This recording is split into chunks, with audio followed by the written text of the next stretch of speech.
Chief Minister Dr. Manik Saha inaugurated the newly constructed buildings of Nihar Nagar Higher Secondary School and Kosh Khamar Higher Secondary School today. The event marks another milestone in the state government's ongoing mission to modernize educational infrastructure across Tripura. During the inauguration, the Chief Minister emphasized that providing a modern learning environment is a top priority for his administration. The CM was accompanied by Minister Shukla Charan Nawatia, MLA Swapna Majumdar, and various other high-level officials.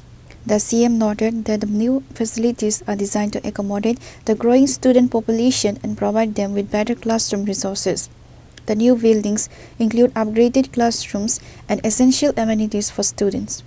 Dr. Saha reiterated the government's commitment to ensuring the rural schools receive the same level of infrastructure as urban centers. Addressing the gathering, Dr. Manik Saha stated that the state is witnessing a transformation in its education sector.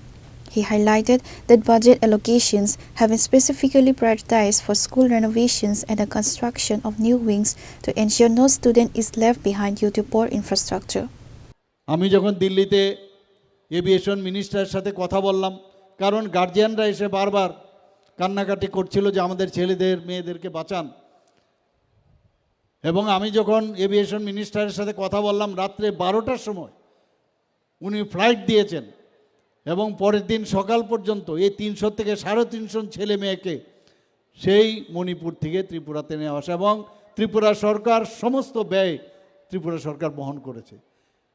কারণ আসল মানুষের বন্ধুকে pro পিপুল আমরা বলি এই সরকার, অর্থাৎ বিপদের সময় যখন চেনা যায় যে কে কার বন্ধু আর কে কার শত্রু সেটা কিন্তু বোঝা যায়। আমরা এক এক সময় যখনই সমস্যা হয় আমরা সেই জায়গায় কিন্তু পৌঁছে যাই। আমি বারবার সব জায়গায় বলি যে আমাদের যে বিজেপি নেতৃত্বাধীন সরকার, আমাদের এই সরকার সব সময় সমস্যা সলিউশন করার জন্য সরকার। আগের সরকার আমরা দেখতাম কি সলিউশন সব আরও প্রবলেম ক্রিয়েট করে তারা কিন্তু সরকারে থাকতো, আর আমরা সলিউশন করে আমরা সেই কাজগুলো আমরা করছি। আজকে এখানে ডি এডিকশন সেন্টারও এখানে হবে এই জেলাতেই। সেই ডি এডিকশন সেন্টার যেমন আমরা বাজেটে আমরা কথা বলেছিলাম যে আমরা প্রতিটা জেলার মধ্যে, আমরা সবাই জানেন যে আমাদের কয়েকটা জেনারেশন প্রায় 4 দশক ধরে আমাদের ছেলে মেয়েদের বহু লোক এখন এই ড্রাগে এডিক্টেড হয়ে গেছে। তাদেরকে বাঁচানোর জন্য আমরা বিধানসভায় ডিসিশন নিয়েছি প্রতিটি ডিস্ট্রিক্টে at the rate of 20 crore সব জেলায় একটা করে আমরা ডি এডিকশন সেন্টার করব।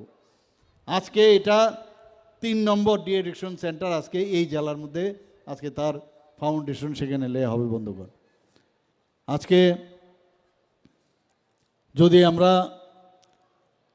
পড়াশোনার কথা বলি, একবার ভাবুন আপনারা, আমাদের যারা গার্জিয়ানরা এখানে আছেন চিন্তা করুন আপনাদের ছেলে মেয়েদেরকে রেডি করে আপনারা স্কুলে পাঠাচ্ছেন। এখানে বলা হয়েছে বিদ্যাজ্যোতি স্কুল হয়েছে, পিএমসি স্কুল হয়েছে, কিন্তু এই স্কুলগুলো ঠিক আছে মিডিয়াম আমরা পাল্টিয়ে দিয়েছি, মিডিয়াম আমরা পাল্টিয়েছি, কিন্তু পড়াশোনাটা হচ্ছে আসল। যে মিডিয়ামেই পড়াশোনা হোক, কিন্তু গার্জিয়ানরা যখন তার ছেলে মেয়েদের পাঠান, আজকে এক একটা স্কুল একটা মন্দিরের মতো আমি বলবো। একটা ইনস্টিটিউশন মানে মন্দির, সেটা টেম্পল হোক, সেই মন্দিরে যখন মানুষ আসে এবং ছেলে মেয়েদের যখন পাঠায় তখন কিন্তু গার্জিয়ানরাও নিশ্চিন্ত থাকে যে না আমি আমাদের একটা ভালো স্কুলে পাঠাচ্ছি। এবং সেখানে তার পঠন পাঠন সে আগরতলার যে কোনো স্কুলের সাথে আজকে এখানের যে ব্যবস্থা হয়েছে, যে কোনো আগরতলার যে কোনো স্কুলের সাথে এটা কম্পিটিশনের সমতায় চলে আসবে, বরং বেটার আগরতলার তুলনায়। তো সব জায়গায় আমরা চলছি যে এখানের মধ্যে সারা ভারতবর্ষের মধ্যে আমি জানি বহু স্কুলে আমি গ্রামেগঞ্জে বহু জায়গায় আমি গেছি বিভিন্ন কারণে, সেখানেও আমরা দেখেছি আজকে ত্রিপুরা কিন্তু সমতুল্য চলে এসছে সব ক্ষেত্রে। তো সেই জায়গায় যখন ছেলে মেয়েরা আসেন তাদেরকে যদি আমরা প্ল্যাটফর্ম প্রপার আমরা না দিতে পারি তাহলে কি করে এই জ্ঞানের চর্চা হবে। এবং আমরা মাননীয় প্রধানমন্ত্রীজি বারবার বলছেন যে শিক্ষা এমন একটা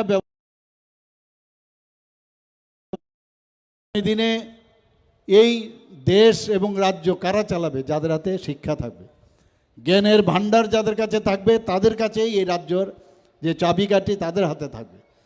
তো আমাদের উচিত যে আমাদের নেক্সট জেনারেশন তাকে যে ব্যাটনটা আমরা দেব, তাদেরকে যাতে ঠিকভাবে তাদের ব্যবস্থাপনা আমরা করে যাই, এই কারণে আমরা এই কাজ করছি। আগে সেটা আমরা অ্যাকাউন্টেবিলিটি আছে বলে আমরা সেটা করছি। আমরা যদি মনে করি না সরকারে এসছি কোনো রকমের সরকার চালাও আর আইএস করো, তাহলে হবে না। এখানে নিজের মনে করতে হবে, আমাদের নিজেদের ছেলে মেয়ে একটা আত্মিক রিলেশন, এই সরকারের একটা আত্মিক রিলেশন চলে আসে সাধারণ মানুষের সাথে। আমার সরকার যে ভাবনা চিন্তা সেটা যাতে আসে, তার জন্য আমরা এই কাজটা করছি।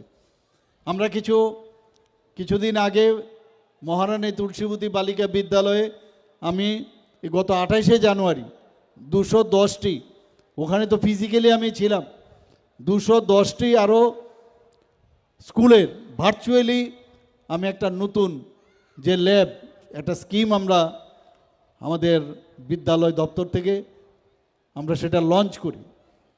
কারণ অনেক সময় অনেক জায়গায় আমি এখানে বসেছিলাম, মাননীয় মন্ত্রী বাহাদুর এবং এমএলএ ম্যাডাম বলছিলেন যে এখানে মাঝে মাঝে টিচারের সমস্যা হয়। আমরা জানি টিচারের সমস্যা কেন হয়েছে, আপনারা সবাই জানেন। হঠাৎ করে একটা ঘাটতি চলে এসছে, 10,323-এর ঘটনা আপনারা জানেন। চাকরি দিয়েছে, আবার যারা চাকরি খেয়েছে এখন তারা একসাথে হাত মিলিয়েছে। কিন্তু আমাদের ওই জায়গায় এই বড় এত ঘাটতির জন্য আমরা কিন্তু একের পর এক টেটের মাধ্যমে একটা আদর্শ শিক্ষক যাতে থাকে, শিক্ষিকা থাকে, তাদেরকে আমরা কিন্তু আস্তে আস্তে করে তাদের সেই শূন্যস্থান আমরা পূরণ করছি। বলছি না একদিনে সব হয়ে যাবে, টাইম লাগবে, কিন্তু আমরা চাই যে আমাদের টিচাররা জ্ঞানী জ্ঞানী হোক, এবং ওই পার্টি করে বলে তাদেরকে দিতে হবে এই কাজ এই ত্রিপুরা সরকার করবে না।